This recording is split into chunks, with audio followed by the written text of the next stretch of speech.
जब विष्णु जी और लक्ष्मी जी को बनना पड़ा अश्व और अश्वी। एक बार भगवान विष्णु वैकुंठ लोक में लक्ष्मी जी के साथ विराजमान थे। उसी समय उच्चैः श्रवा नामक अश्व पर सवार होकर रेवंत का आगमन हुआ। उच्चैः श्रवा अश्व सभी लक्षणों से युक्त, देखने में अत्यंत सुंदर था। उसकी सुंदरता की तुलना किसी अन्य अश्व से नहीं की जा सकती थी। अतः लक्ष्मी जी उस अश्व के सौंदर्य को एकटक देखती रह गई।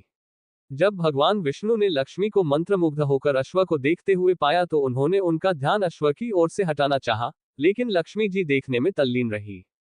भगवान विष्णु द्वारा बार बार झकझोरने पर भी लक्ष्मी जी की तंद्रा भंग नहीं हुई। तब इसे अपनी अवहेलना समझकर भगवान विष्णु को क्रोध आ गया और खींचकर लक्ष्मी को शाप देते हुए कहा, तुम इस अश्व के सौंदर्य में इतनी खोई हो कि मेरे द्वारा बार बार झकझोरने पर भी तुम्हारा ध्यान इसी में लगा रहा, अतः तुम अश्वी हो जाओ।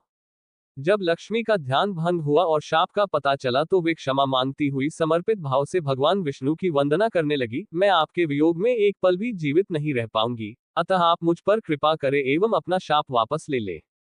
तब विष्णु ने अपने शाप में सुधार करते हुए कहा, शाप तो पूरी तरह वापस नहीं लिया जा सकता, लेकिन हाँ, तुम्हारे अश्वरूप में पुत्र प्रसव के बाद तुम्हें इस यौन से मुक्ति मिलेगी और तुम पुनः मेरे पास वापस लौटोगी।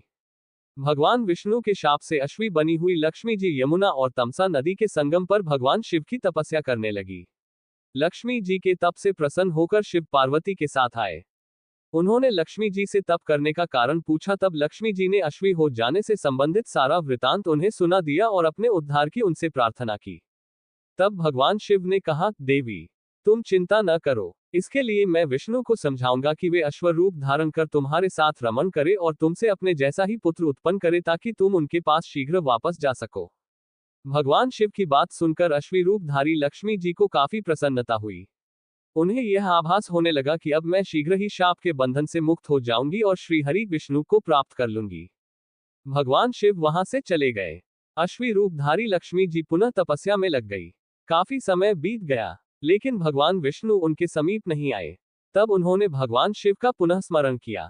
भगवान शिव प्रकट हुए। उन्होंने लक्ष्मी जी संतुष्ट करते हुए कहा, देवी, धैर्य धारण करो, धैर्य का फल मीठा होता है। विष्णु अश्वरूप में तुम्हारे समीप अवश्य आएंगे। इतना कहकर भगवान शिव अंतर्धान हो गए। कैलाश पहुंचकर भगवान शिव विचार करने लगे कि विष्णु को कैसे अश्व बनाकर लक्ष्मी जी के पास भेजा जाए। अंत में उन्होंने अपने एक गण चित्ररूप को दूत बनाकर विष्णु के पास भेजा। चित्ररूप भगवान विष्णु के लोक में पहुंचे। भगवान शिव का दूत आया है, ये जानकर भगवान विष्णु ने दूत से सारा समाचार कहने को कहा। दूत ने भगवान शिव की सारी बातें उन्हें कह सुनाई। अंत में भगवान विष्णु शिव का प्रस्ताव मानकर अश्व बनने के लिए तैयार हो गए। उन्होंने अश्व का रूप धारण किया और पहुंच गए यमुना और तपसा के संगम पर, जहां लक्ष्मी जी अश्वी का रूप धारण कर तपस्या कर रही थी। भगवान विष्णु को अश्वरूप में आया देखकर अश्वी रूपधारी लक्ष्मी जी काफी प्रसन्न हुई। दोनों एक साथ विचरण एवं रमण करने लगे। कुछ ही समय पश्चात अश्वी रूपधारी लक्ष्मी जी गर्भवती हो गई। यथा समय अश्वी के गर्भ से एक सुंदर बालक का जन्म हुआ। तत्पश्चात लक्ष्मी जी वैकुंठ लोक श्री हरि विष्णु के पास चली गई। लक्ष्मी जी के जाने के बाद उस बालक के पालन पोषण की जिम्मेवारी याति के पुत्र तुर्वसु ने ले ली, क्योंकि वे संतानहीन थे और पुत्र प्राप्ति हेतु यज्ञ कर रहे थे। उस बालक का नाम हय रखा गया। कालांतर में हय के वंशज ही हयवंशी कहलाए।